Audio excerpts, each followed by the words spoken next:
Let's go! LSU versus Central Michigan. We are breaking down the entire first drive and so much more. Obviously, to start this game off, I like that LSU is attacking down the field, and we see Max Johnson just playing far more confidently. But once they sit back into coverage like this ball was simply not there, and this was forcing this ball to Kayshon. When you see linebackers playing that far off, just hit your underneath on first down right here to none other than Jack Bech. Good pocket right here. We'll talk about Jason Hines in this game. Just a really clean pocket and just confidently just ripping this ball. I like the confidence. This ball wasn't really there. There were some other options here. Deion Smith right here was probably the better option, but we throw this ball. Corner does a good job sagging off and making a really nice play on it. This was an interceptable pass. Good job by Kayshon, and you could see it on the replay here. Obviously, this was a better option. Bech was a better option. But I like that Max said to himself, look, I'm far too conservative. I got to drive the football down the field. I've been hearing that Garrett Nussmeier is coming for my job. And look, I've got to be more aggressive. I got to play with more confidence. So, even though he missed two better options, we'll take it. So now this is going to be a big dilemma here. TDP is your starting running back. We get a light box here. 5.5-ish guys in the box. We have to be able to run against this and make them pay, and we get some good run blocking. We're getting this in, rushing upfield, washing their best player out of the play. Jason Hines not bad. Now TDP needs to hit this hole and see that Hines is turning this guy inside, and let's make a quick cut right here. Good handoff. Good job faking this pass right here. Good ball handling from Max. And TDP's just trying to figure out where he's going to go. So Hines washes this guy down. We need TDP to make this guy miss. And he does a good job right here of falling forward for a few extra yards. But there were more yards there for the taking. Troy, we'll get to this play right here. And we're rotating Jack Bech. And I know Jack Bech's one-hand catch is what's going to steal all the highlights from his game, but this was by far his best rep of the night. By far, okay? Remember, this is 3rd and 5. We had two plays. The first down play, we could have gotten more yards. The second down play, we could have gotten more yards. And now we're in not 5-man protect. We got a personal protector here. And look, we are bad on 3rd down. Okay, and our success rate is the worst in the SEC, and we're not playing with a lot of confidence. And guess who makes the play on a broken play? None other than Jack Bech. Now, once again, Deion Smith circus catches, Jack Bech's circus catches are going to be the plays that take the highlights, but this was, to me, one of the more important plays of the game. Welcome to D1 college football. This corner just jams the living daylights off of BTJ. And BTJ does a good job fighting off of it. Now, as you see here, Jason Hines gets bull rush. We'll show you what happened on this play in just a second. Might have gotten away with a little hold, but what happens here is Jack Bech sees that Max Johnson's in trouble. You notice he doesn't just sit here, okay? I think LSU's receivers up to this point has done way too much ball watching. Help out your quarterback. Get in a window. Get open. And this is exactly what Jack Bech does. He just finds open pockets of space. The football IQ on this true freshman. And also to make this guy miss for some extra yards. Look at a little shake and bake right there for a few extra yards. Absolutely beautiful stuff. This was a step backwards for Jason Hines. He missed the game last week due to injury. This is kind of a weird alignment.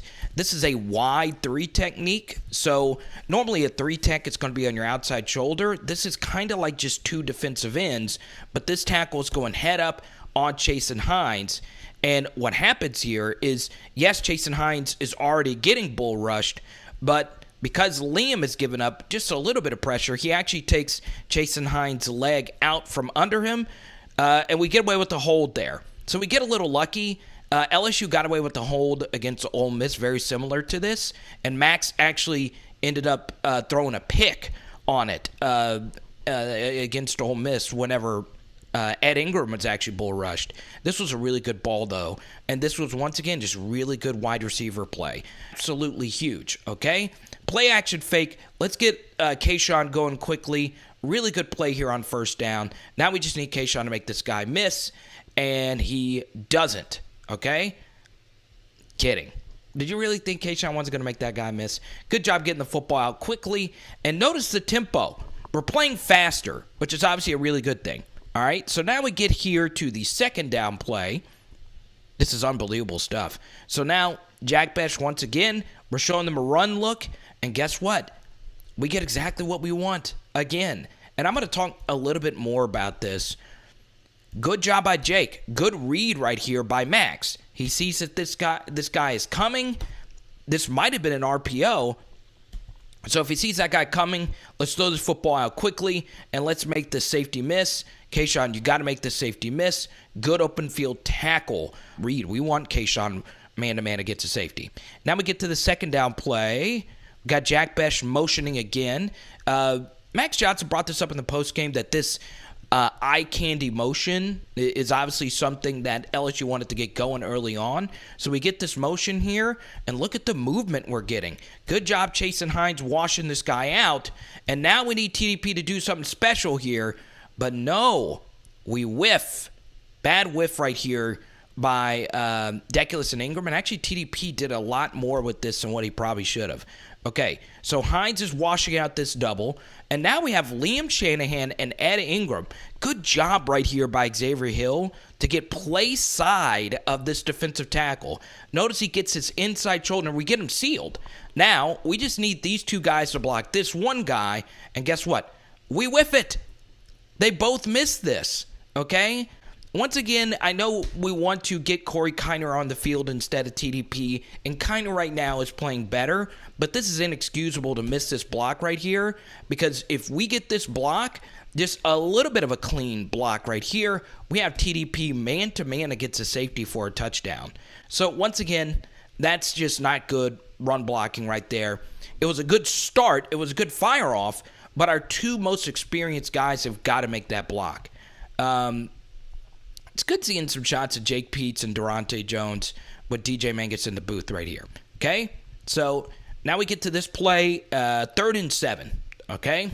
So on first down, we get the matchup. Max makes the right read. Kayshon couldn't make a miss. Second down, we whiff an easy block with our two best players. So now our two best are our two most experienced linemen, not named Austin Deculus.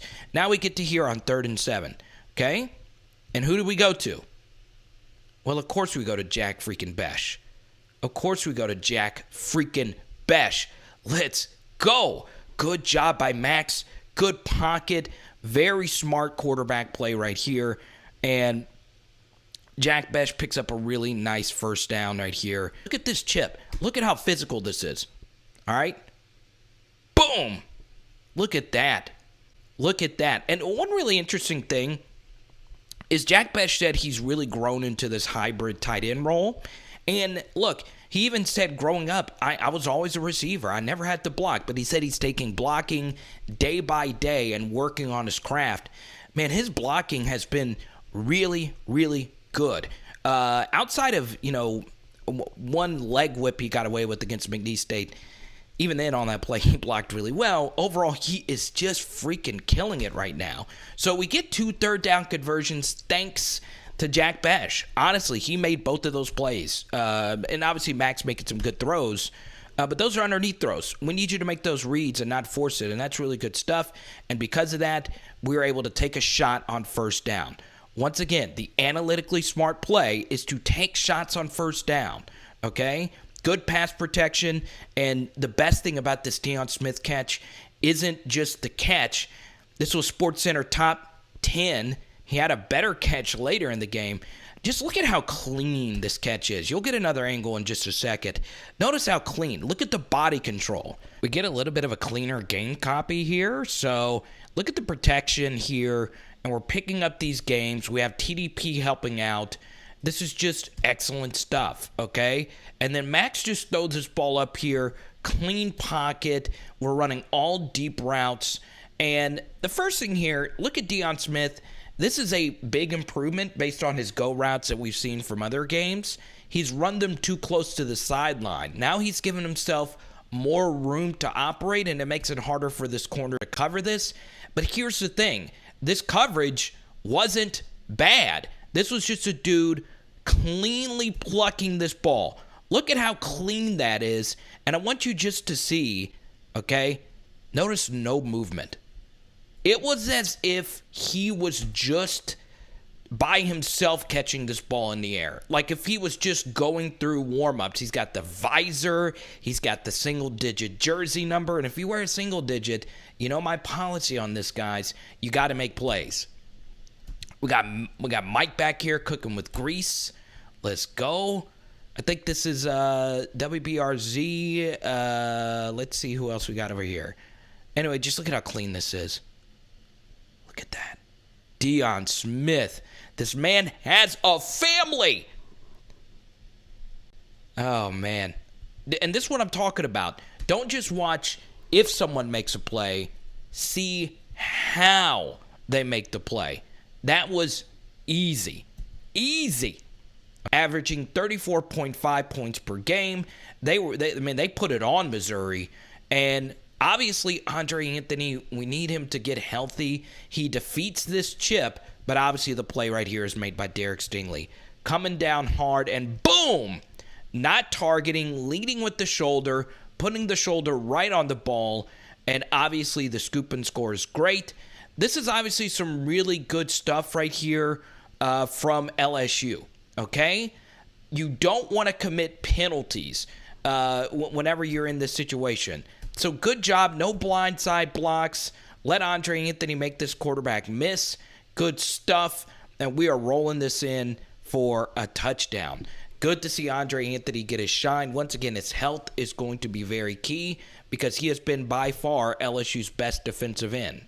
So once again, good job right here by Andre Anthony, not defeating this cut and then just hustling and following the ball, but this is all Derek Stingley. Shoulder right on the football, reminiscent of the Clemson play that he made in the national championship game, where he actually was the one recovering the fumble. It was actually Grant Delpit in that number 7 uniform, and Andre just housing this bad boy.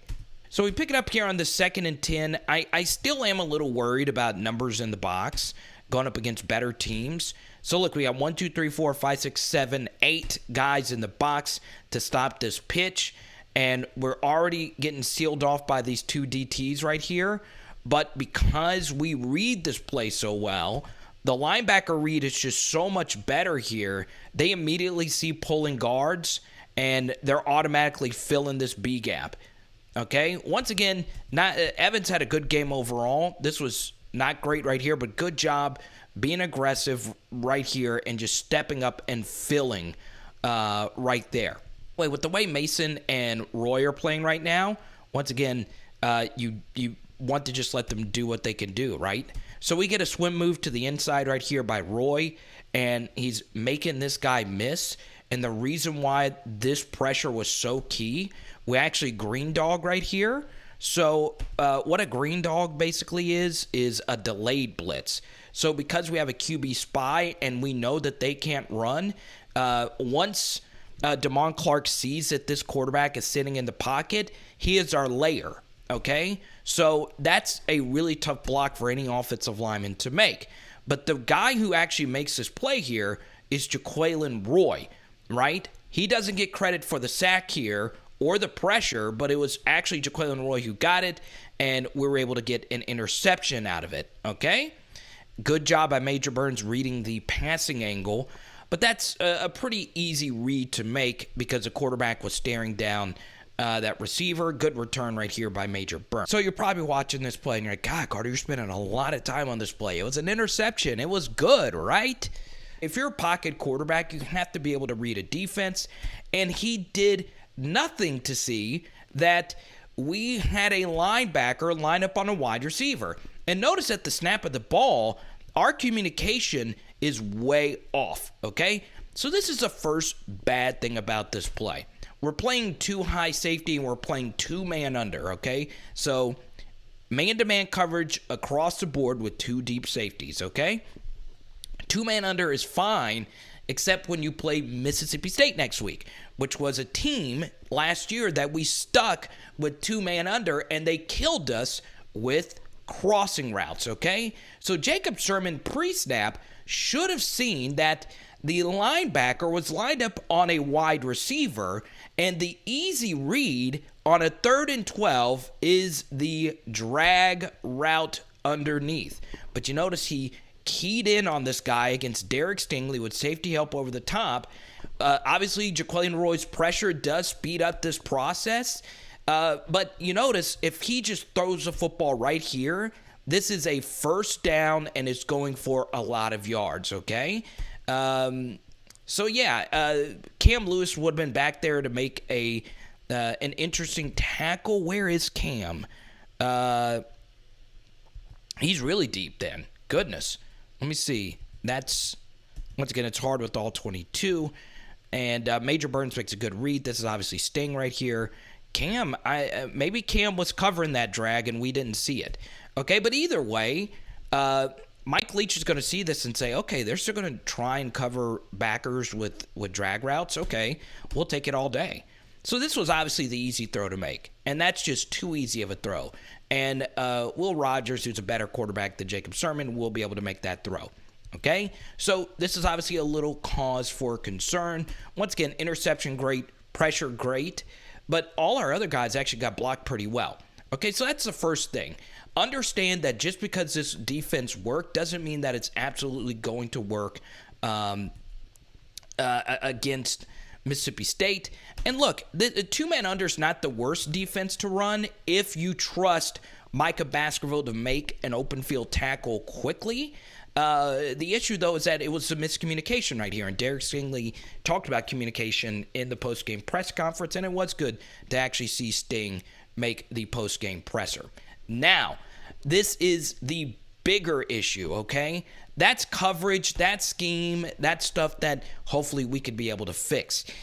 Remember championship week, right? One of the plays we talked about was an interception that Matt Corral threw that was we had a decent return, but it was negated by the fact that Micah Baskerville committed a blindside block penalty, okay? Now watch the bottom of your screen, all right?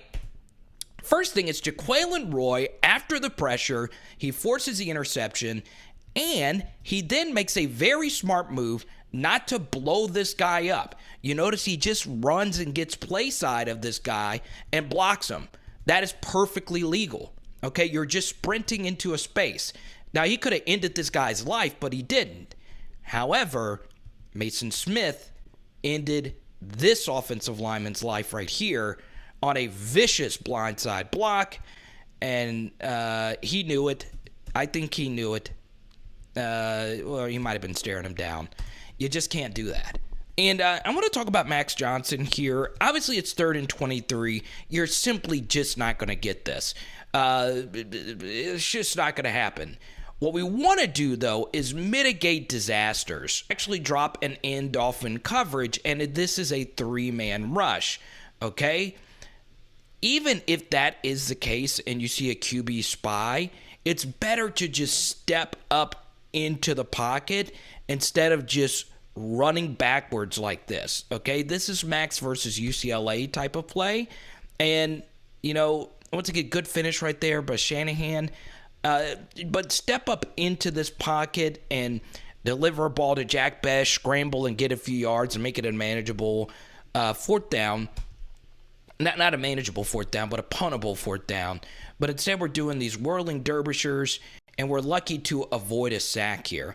Good strength by Max to just get this ball out and just step up into the pocket and avoid that issue, okay? This was actually good for Matt Orgeron because this was a bad drive by Max. You know, the delay of game penalty and obviously spinning out. And I understand Ed Orgeron is not the quarterback coach, but he took his headset off and got into him. Obviously, this was a way better game for Ed. Okay, so this is going to look really weird. 2 plays going at one time, okay? Let's actually focus on this play, okay? I'm actually glad that we get this because we actually get an all 22 angle of this play. All right, and we'll get to the Deion Smith touchdown over here in just a second. So I want you to focus over here, and this was just really, really, really good stuff by Jake Peetz right here. We saw this in the spring game as well. We did a whole piece on this play, this RPO play, where it was mano a mano. It was Jake Peetz going up against Durante Jones. Okay?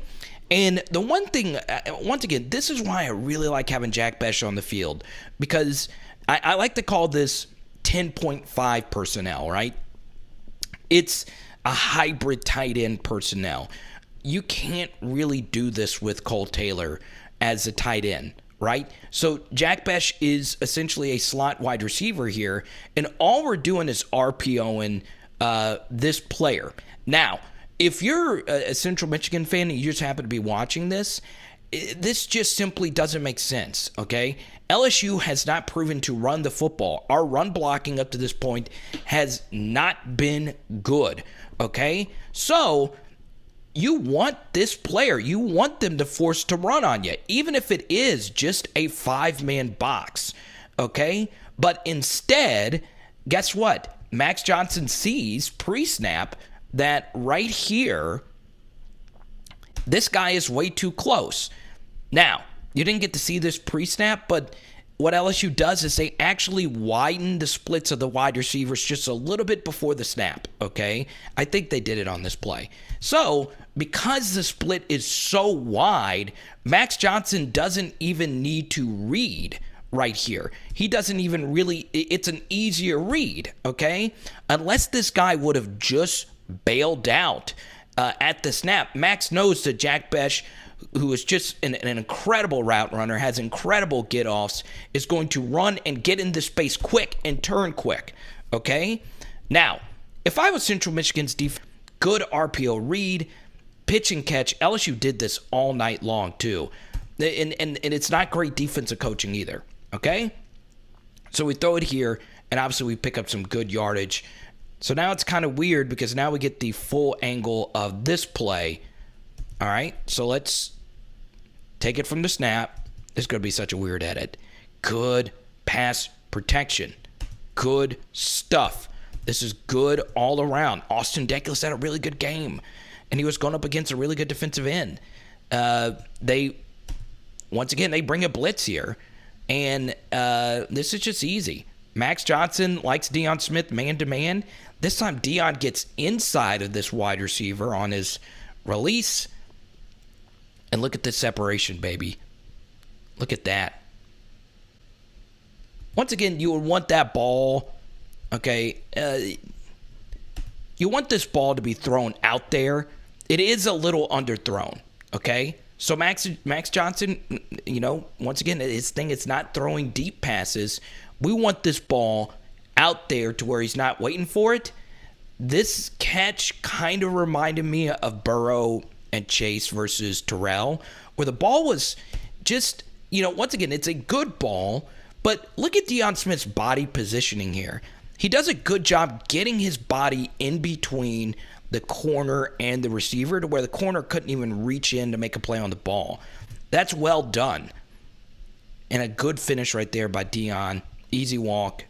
Max is looking at this safety. He bails into single high because his blitzer is coming. And now the safety just can't get over in time. And you just throw a beauty. Once again, Deion Smith giving himself room to operate. Good stuff. And you'll see it here. You see he initially starts fading and then he readjusts on the ball. And notice his footwork. Just gets in front of this guy. It's just excellent stuff. And it goes back to the first catch, okay? Just focus on the legs here.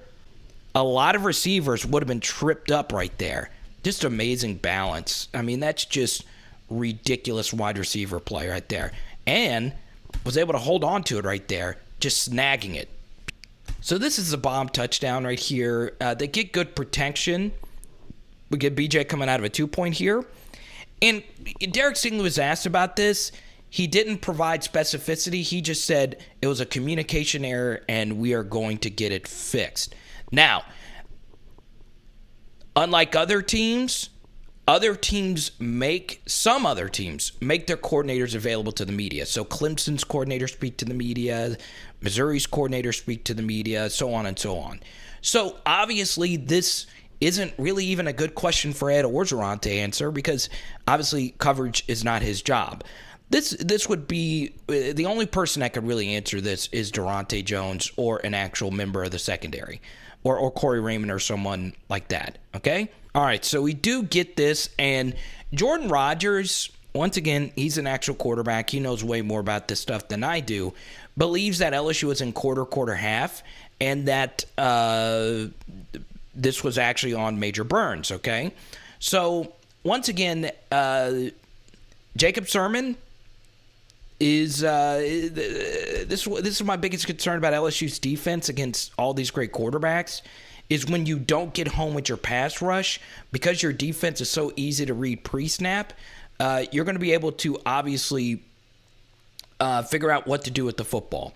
Once he sees Derek Stingley is biting on this, man, I don't know. I honestly don't know.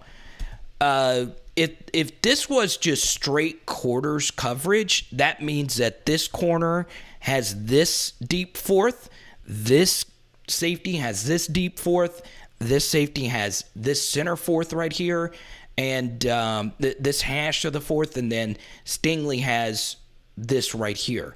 Okay? Once again, Major Burns doesn't even look over here, so maybe this should have been quarters. Need to fix this, okay? It could make sense that this was Stingley guarding this fourth, because, look, he's not even looking. Major Burns is not even looking at this guy, right?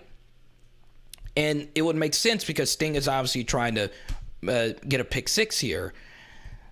Once again, I just don't. No one knows unless you actually play for LSU or coach for LSU. You're just not going to know. So I'm not going to assign blame to either one of them. Jordan Rodgers says he believes this was on Major Burns. The bigger concern here is this, okay? Look, you are the safeties, all right?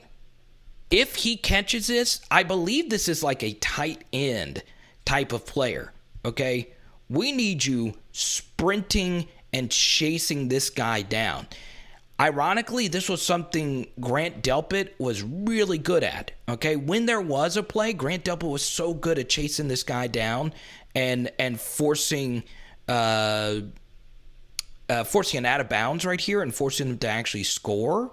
And the reason why, we touched on this in other videos on explosive touchdowns, the reason why that helps out so much is because it gives your offense more time to get themselves ready to go out on the field. They would have been ready. It was 3rd and 13 anyway. But still, it is critical to try your best and make those types of plays. Okay, so we pick up here 2nd and 6th. Hope you guys are having fun with this. I'm having a lot of fun. It's good seeing LSU up 21-7. So we showed you in McNeese on this play that Kiner one time actually made the wrong read and cut upfield when he shouldn't have. He makes a good read here. He sees his defensive tackle is over-penetrating to the right. So if that happens, you plant and go where he was, okay? It's an automatic cutback, and he does just that and gets upfield and picks up a really nice gain here on 2nd and 6, okay? Makes both of these guys miss, all right? And drags his safety for a few extra yards. One of Corey's better runs on the season. So, yes, this could have been cleaner from Cole Taylor kicking this guy out.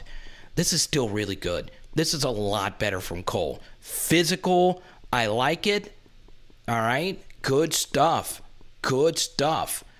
And, man, once again, for the 2nd straight week, we did a whole video on this. Shout out to SEC StatCat.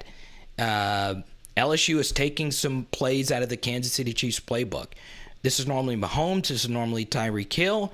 And they run this play a lot in the red zone, especially early on in the Mahomes Hill reign in Kansas City, okay? So this jet sweep, we're just trusting Kayshon to outrun everyone. We need a good block right here by Josh Williams, and boom, we get it.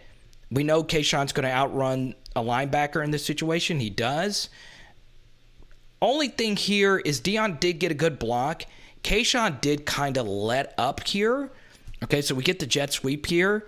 And Kayshon obviously knows how fast he is. He knows he's going to outrun it. He knows he gets a really good block. Good job by Josh. And you can see he kind of let up here. Okay? And obviously you don't want to do that. You want to run all the way through. And you notice letting up there and holding the football out like this almost jarred this ball loose. Okay? Good job, Kayshon, holding on to it. Actually, it never really went loose. I mean, look at how strong his hands are. Look at that. It didn't even budge, and he got a good, clean punch on it. And then Kayshon was able, with the strength, to still be able to get in. Once again, if he goes full speed, he probably gets in untouched. Still, good stuff. All right? So we get to this point right here. This is what, and once again, I'm shocked Central Michigan didn't and wasn't able to do this more. This is what they did to Missouri, okay? Running straight through these run fits. It's bad run fits. But, you know, you got to give Cam Lewis a lot of credit here. Boom. I mean, he takes some punishment there. Good stuff by Damon Clark trying to rip this ball loose. We bring an extra guy into the box, okay? And what this actually is a full back screen. And it was actually there. It's just Sermon doesn't actually throw it. Okay, so they motion a guy here. And the play was actually made by Jacobian Guillory. Look at this. This is really good stuff by Guillory, okay? He reads this play really quickly. All right? He notices that this right guard right here allowed him to release way too easy. And a lot of defensive tackles will keep running. It just depends on how you're coached. There's two different ways to play it. A lot of coaches like you to just keep going and putting pressure on this quarterback. Some coaches like you to retreat and find the screener. And that's exactly what happens here. Okay? Guillory does a good job reading the quarterback's eyes, and then he sees it. This is a screen of some sort. Ojulari does a good job not giving up on the play. He's getting dominated early here on this play. He tries to go underneath. Spins back out and actually gets a really nice sack here. Good stuff by BJ. And because Guillory is reading this screen, he forces Sermon to not make this throw, but it was there. Okay? You got to make that throw if you're Central Michigan. He had time to do it, but he panicked because Ojulari was coming. And this was Baskerville. He got beat on a screen last week. Did a really good job taking on both of these blocks and getting upfield, so he would have been there to make this tackle. But Sermon's got to throw that. I was shocked he didn't. Good sack, good play by Guillory, good job by BJ. So now we get to this 3rd and 12. Okay, what happens here? Get a play action fake. Sermon right here. Look at how vicious this is. Look at how vicious this jam is. Dear Lord, Eli. Dear Lord. No separation at all, man. Goodness gracious. All right, we're jumping this drag. I like it. And then we get home. Bad hold. Dear Lord. Okay. So Andre Anthony gets held. He draws a holding penalty. Let's check out his rush here. Oh, he's going up against a tight end. Okay, good. All right. We're just playing good coverage on the back end. It's just vicious. And then BJ gets a nice little coverage sack there thanks to Andre.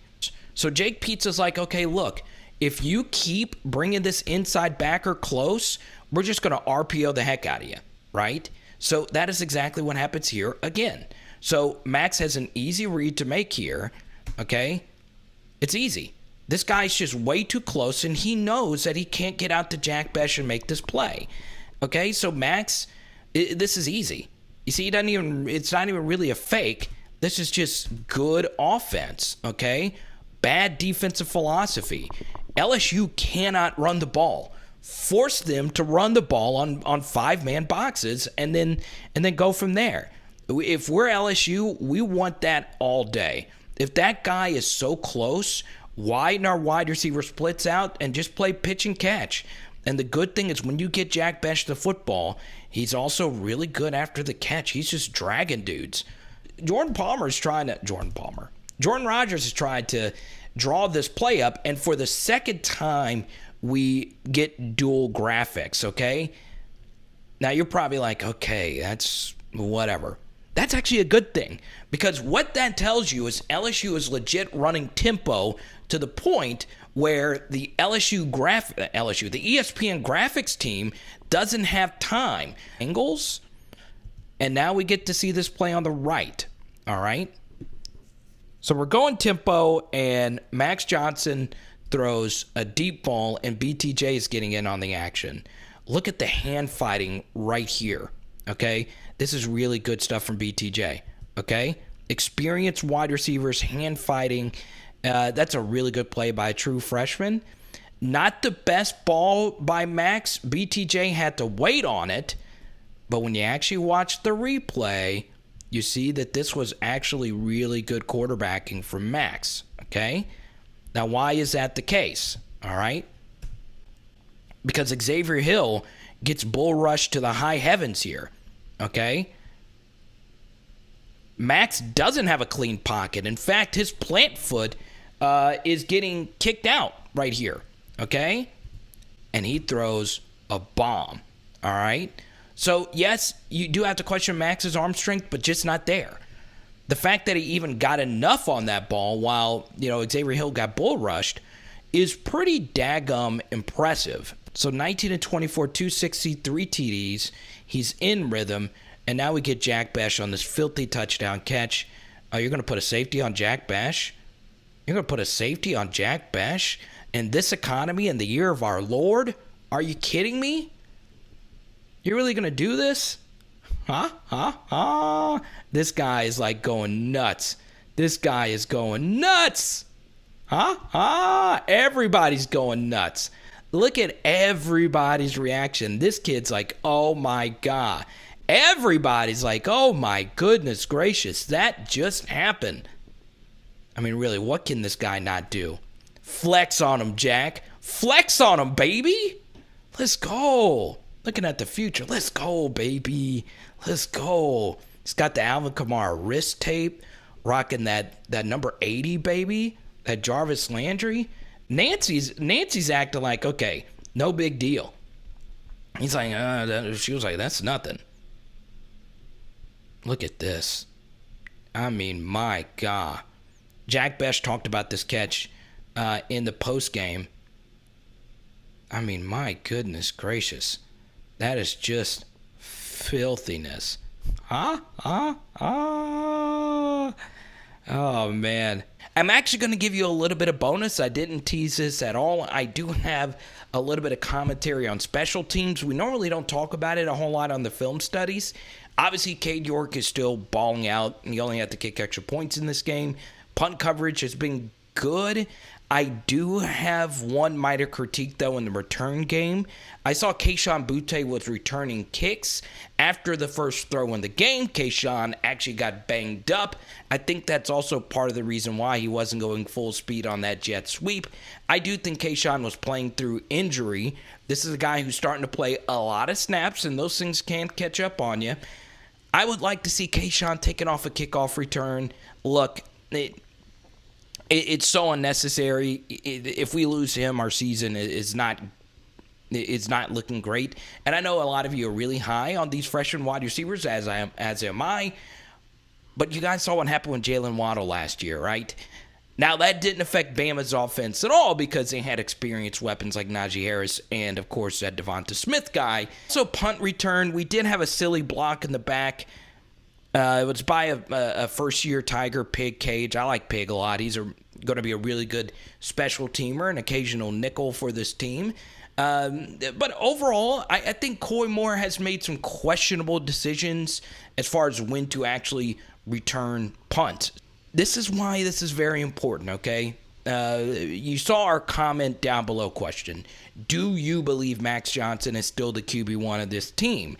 Now, here's the thing. If you're one of those people that say, well, it's time for Garrett Nussmeier to be the starter, and you're changing your tune based on one game versus Central Michigan, that is kind of a little bit of flawed logic, right? Because you don't want one game to obviously heavily sway your decision, one that is as important as who should be your starter. Now, even though Max wasn't great against McNeese State, I believed he should be the starter for this game, and he should have been given a long leash. Now, obviously, you've seen these very basic past stats from the SEC Network. I love the SEC Network. This is obviously a general tweet. There's nothing wrong with this tweet. However, it does lack context. So, let's go back to another ESPN stat that is honestly their stat. Of course, I am referencing QBR. Now, you are looking at Max Johnson's QBR in his 4 prior starts, okay? We shared this graphic earlier in the week, and this is the most concerning graphic by far, because what QBR does is it takes into account level of competition, right? So a 45 QBR, as we explained earlier this week, and I was shocked to see Max Johnson's QBR for this game against the Central Michigan Chippewas. It was 95, okay? Now, what really makes that number so impressive is Max Johnson had a pick 6, which can normally tank your QBR, especially if you're going up against such a weak team like Central Michigan. But the fact that this guy was so freaking dominant in this game lets you know that he took a huge step forward. Now, once again, this is where it gets crazy, because obviously this is Central Michigan, correct? So why did Max Johnson's QBR take such a huge step forward? Well, the first thing is obviously you all watched the film, right? You saw the film, and he looked a lot more confident. He was a lot quicker in his decision-making. Jake's tempo was a lot better. But we could talk all we want about play calls. We could talk all we want about coaching and scheme. And obviously I've been critical of LSU in all those areas. And all those areas are very important. But football, ultimately, I would say 75 to 80% of your success comes down to the dudes you have on the field. The biggest change in this game was Jack Bech, okay? His snap share went up, and you guys saw it, right? You saw how many plays he made that snowballed into other big plays just based on that first drive alone. You saw his blocking as well. And also, you got to show some love to Deion Smith. And just the freshmen in general. Corey Kiner's been obviously helping out everyone with this play right now. But really, it's really Jack Bech and Deion Smith, right? They made 50-50 catches. They created separation. They obviously, just changed our entire outlook on this team. Those two guys just based on this single performance. Now, of course, Jack Bech is going to be a little bit more impressive since we've seen it in all 3 games. And hopefully Deion Smith can continue what he's doing right now. So, yeah, your QBR is going to be better when your wide receivers are making those 50-50 grabs. And that's obviously a really good thing if you're an LSU fan. So, once again, whether you look at basic statistics, whether you look at QBR, Max Johnson was undeniably good in this game.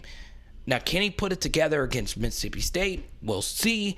But goodness gracious, this was some really good stuff from Max. And this is what we all expected to see.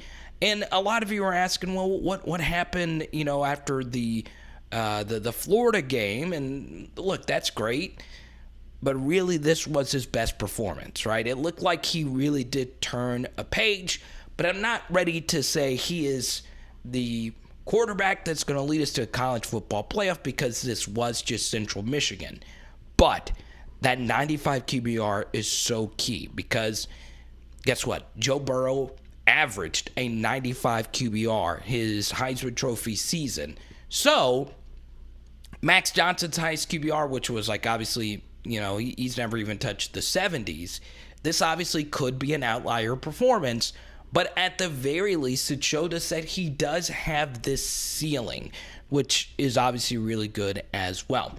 So, I'm really excited about this for Max. There's still some things, as you guys saw today, but still, it's mostly really good. Boom! Special thanks to Cliff and Roger for rocking the PHL merch. Let's go. You want your booger bands. You want your shirts. And comment down below if you guys would also like a part 2, as in the second half film study for the Central Michigan game. And, it is Power Hour LSU. Boom! I think we're doing some chicken wings tonight. Let's go!